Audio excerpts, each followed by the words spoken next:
السلام علیکم ویورز، آج ہم آپ کو انشاءاللہ حضرت ابراہیم علیہ السلام کا واقعہ سنائیں گے۔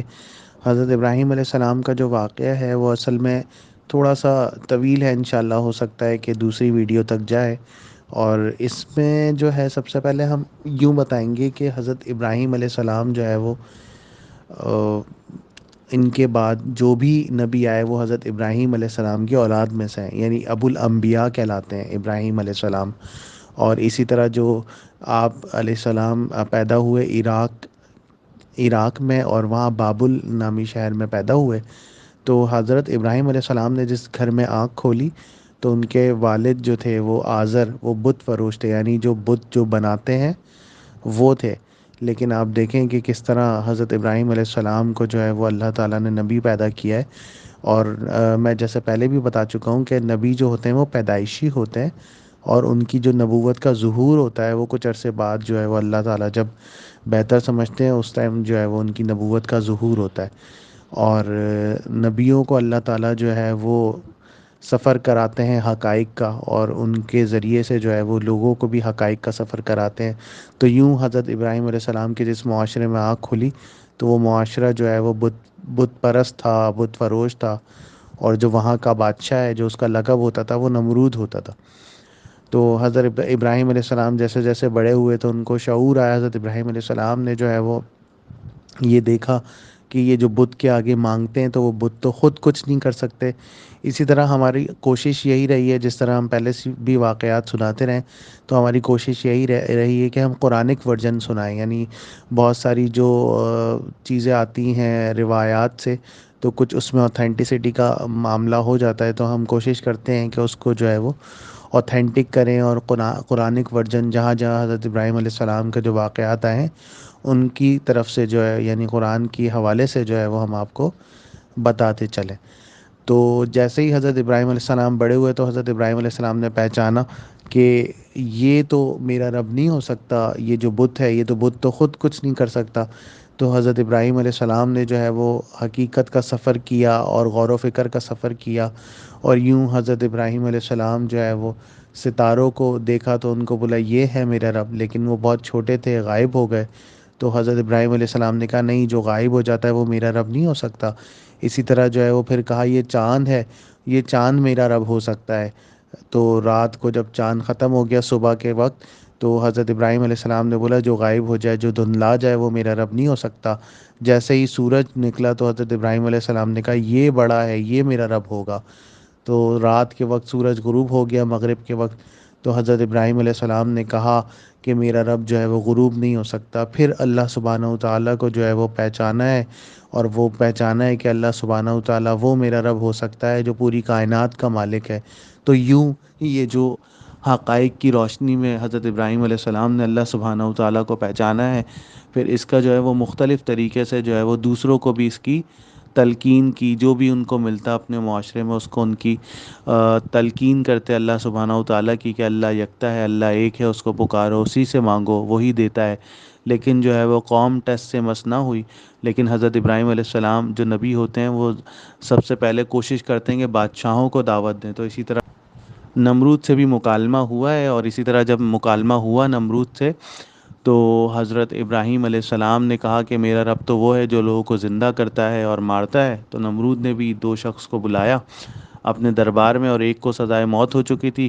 اور ایک جو ہے وہ آزاد ہو چکا تھا، یعنی اس کو آزادی مل گئی تھی۔ تو جس کو آزادی مل گئی تھی تو اس کو مروا دیا گیا، اور جس کو سزائے موت ہو گئی تھی تو اس کو چھوڑ دیا گیا۔ اور فرسٹ نمرود نے بولا کہ یہ دیکھو میں نے بھی تو یہی کیا کہ جس کو موت ہو گئی تھی اس کو چھوڑ دیا، اور جس کو آزادی مل گئی تھی اس کو مار دیا۔ تو حضرت ابراہیم علیہ السلام نے جو ہے وہ زیادہ بحث نہیں کی، بلکہ یوں کہا کہ میرا رب تو وہ ہے جو سورج کو جو ہے وہ مشرق سے نکالتا ہے اور مغرب میں غروب کرتا ہے۔ تو یہاں پہ جو ہے قرآن پاک میں کہ جو کافر ہے یعنی نمرود جو ہے وہ اپنے مطلب وہ ہو گیا، اپنی بغلیں جھانکنے لگا اور جو ہے وہ پریشان ہو گیا، اور اس کے پاس کوئی جواب نہ ہوا۔ تو یوں حضرت ابراہیم علیہ السلام نے جو ہے وہ حقیقت کو دکھا دیا، لیکن اللہ سبحانہ و تعالیٰ کی طرف سے ہی توفیق ہوتی ہے اسلام لانے کی، ایمان پہ رہنے کی، اللہ تعالیٰ کو ماننے کی، اللہ تعالیٰ کے احکامات پر چلنے کی، ساری توفیقات جو ہے وہ اللہ سبحانہ و تعالیٰ کی طرف سے ہوتی ہیں۔ بہرحال حضرت ابراہیم علیہ السلام کو وہاں سے بھی مایوسی، اور یوں حضرت ابراہیم علیہ السلام نے ایک حقیقت دکھانے کے لیے ایک جو ہے وہ پلان کیا۔ تو یوں اس بستی میں یہ ہوتا تھا کہ کوئی موقع ایسا آتا تھا کہ لوگ جو ہے وہ اپنے شہر سے باہر کوئی تہوار منانے جاتے تھے۔ تو حضرت ابراہیم علیہ السلام سے بھی پوچھا گیا تو حضرت ابراہیم علیہ السلام نے کہا کہ میں تھوڑا بیمار ہوں تو میں نہیں جاؤں گا۔ تو باقی جو معاشرہ یعنی جو بھی لوگ تھے معاشرے کے، جو بھی اس طرف کے لوگ تھے، سارے جو ہے وہ شہر سے باہر چلے گئے۔ تو اب کوئی نہ بچا، تو حضرت ابراہیم علیہ السلام نے موقع دیکھ کے جو ہے وہ جو ایک بت خانہ تھا جہاں پہ بہت سارے بت رکھے ہوئے تھے، تو وہاں پہ حضرت ابراہیم علیہ السلام گئے ہیں، اور حضرت ابراہیم علیہ السلام نے جو سارے بت جو ہیں وہ توڑے ہیں، چھوٹے چھوٹے سارے بت توڑ کے، اور ایک بڑے بت کو جو ہے وہ چھوڑ دیا، اور جس تیشے سے یعنی جو ان کا ہتھیار تھا وہ تیشہ جو ہے وہ بڑے بت کے پاس رکھ دیا یا اس کے اوپر لگا دیا، اور جو ہے وہ واپس گھر کو آ گئے۔ تو جیسے ہی قوم پلٹی ہے اپنے گھروں کی طرف، تو فوراً جو ہے وہ بت خانے کو دیکھا ہے جہاں پہ بت رکھے ہوئے تھے، تو وہاں دیکھا تو بت جو ہے وہ ٹوٹے پڑے تھے۔ تو فوراً ایک دوسرے سے بولا کہ کیا ہو گیا، یہ کون ہے؟ تو ایک دم سب نے کہا کہ وہ ایک لڑکا ہے ابراہیم، جو کہ ہمارے بتوں کو برا بھلا کہتا ہے، اور اسی نے یہ کام کیا ہوگا، بلاؤ اسے۔ تو حضرت ابراہیم علیہ السلام کو بلایا گیا، تو حضرت ابراہیم علیہ السلام نے جو ہے وہ حقیقت کا سفر کرانا چاہا۔ انہوں نے کہا کہ یہ کیا حال ہوا ہے، تو اس بڑے بت سے پوچھ لو۔ تو تھوڑی دیر کے لیے جو ہے وہ قوم جو ہے وہ پریشان ہوئی، اور اسی طرح جو ہے وہ فوراً جو ہے وہ بڑے بت کی طرف اشارہ، تو انہوں نے قوم نے کہا کہ یہ خود تو کچھ کھا نہیں سکتا۔ تو فوراً ابراہیم علیہ السلام نے کہا جو یہ خود نہیں کھا سکتا، یہ خود کچھ نہیں کر سکتا، یہ خود ہل بھی نہیں سکتا، تو تم لوگوں کو کیسے یہ کچھ دے سکتا ہے؟ تو یہ ایک کہنا تھا۔ تو قوم جو ہے وہ ایک دم سکتے میں آ گئی، لیکن فوراً جو ہے وہ شیطان نے ان کو بہکا دیا، اور انہوں نے کہا کہ جو بھی ہو، ہمارے بت تو ہمارے بت ہیں اور ہم ان کی حفاظت کریں گے۔ اور حضرت ابراہیم علیہ السلام جو کہ حقیقت پر مبنی تھے، جو کہ توحید پر گامزن تھے، ان کو جو ہے وہ آگ میں ڈالنے کا ارادہ فرمایا۔ تو آگ میں ڈالنے کا جب ارادہ کیا تو خوب کچھ روایات میں آتا ہے کہ بہت عرصے تک جو ہے وہ یہ آگ دہکائی گئی، اور بہت بڑی آگ دہکائی گئی، اور حضرت ابراہیم علیہ السلام کو جو ہے وہ اس میں ڈالنے کا جو ہے وہ ارادہ کیا، اور حضرت ابراہیم علیہ السلام جو ہے وہ سر تسلیم خم کر کے،